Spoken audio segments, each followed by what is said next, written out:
এটা কেবল বিলম্ব নয়, এটা ন্যায় বিচারের সাথে অপমান, শহীদের আত্মার প্রতি বিশ্বাসঘাতকতা আর জাতির সাথে বেইমানি। গত 2 জুন যে হাইকোর্টের রায় হয়েছে, সে রায়ের যে টাইপিং করতে আজকে 2 মাসের অধিক সময় লেগেছে। তো আমরা সে হাইকোর্টকে আমরা সম্মানের সহিত বলতে চাই, যদি আপনাদের কোনো টাইপিস্ট যদি না থেকে থাকে তাহলে আমাদেরকে বলবেন, আমরা গিয়ে আপনাদের সেই টাইপিংটা করে আসব। প্রদীপের মতো একজন দাগী খুনি আসামি ফাঁসি কার্যকরের সরকারের এই দীর্ঘসূত্রতা কী বার্তা দিচ্ছে, এটা আমি আপনাদের মাধ্যমে প্রিয় দেশবাসীর কাছে প্রশ্ন রাখতে চাই।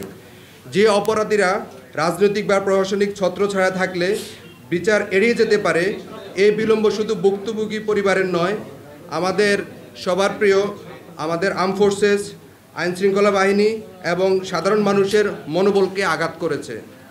আমরা এক্স ফোর্সেস অ্যাসোসিয়েশন স্পষ্টভাবে আপনাদের মাধ্যমে পুরো দেশবাসীকে জানিয়ে দিতে চাই, এ ধরনের বিলম্ব আর চলবে না।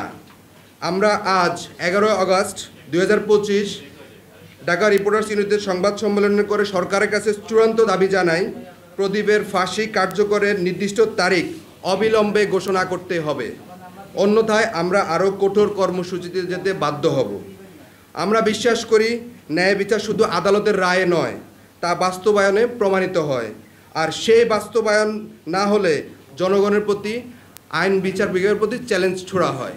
সেজন্য প্রিয় দেশবাসী, আপনাদের মাধ্যমে, গণমাধ্যম কর্মীদের মাধ্যমে আমরা জানাতে চাই যে আমাদের আইন বিভাগ এবং রাষ্ট্রের সুপ্রিম কোর্ট যে রায় দিয়েছে সেটি কার্যকরের যে তারিখ, সে তারিখ অবিলম্বে ঘোষণা করতে হবে।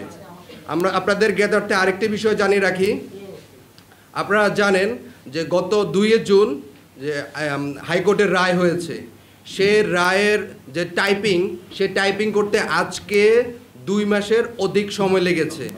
তো আমরা সে হাইকোর্টকে আমরা সম্মানের সহিত বলতে চাই, যদি আপনাদের কোনো টাইপিস্ট যদি না থেকে থাকে তাহলে আমাদেরকে বলবেন, আমরা গিয়ে আপনাদের সেই টাইপিংটা করে আসব।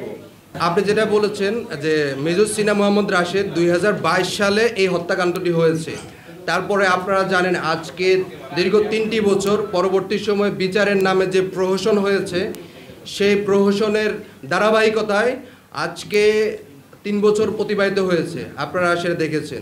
তো বিগত সময়ে আমরা দেখে এসেছি যে সরকার বিভিন্ন রাজনৈতিক হস্তক্ষেপের কারণে এই বিচার অনেক বিলম্বিত হয়েছে। পরবর্তী সময়ে আমরা আপনাদের মাধ্যমেই এই ঢাকা রিপোর্টার্স ইউনিটি থেকেই আরেক সংবাদ সম্মেলন করেছি। তো সেই জায়গা থেকে আমরা কন্টিনিউয়াসলি বলে আসছি, ফাইনালি গত 2 জুন হাইকোর্ট সে রায় দিয়েছে, কিন্তু এখন পর্যন্ত সেই রায় কার্যকরের কোনো তারিখ বা দৃশ্যমান কোনো পদক্ষেপ হচ্ছে না। তো আমি মনে করি বিগত সময়ে ফ্যাসিস্ট আমলে যেভাবে সরকার বিচার বিভাগকে কুক্ষিগত করতে চাচ্ছে, সেটারে বহিঃপ্রকাশ হচ্ছে।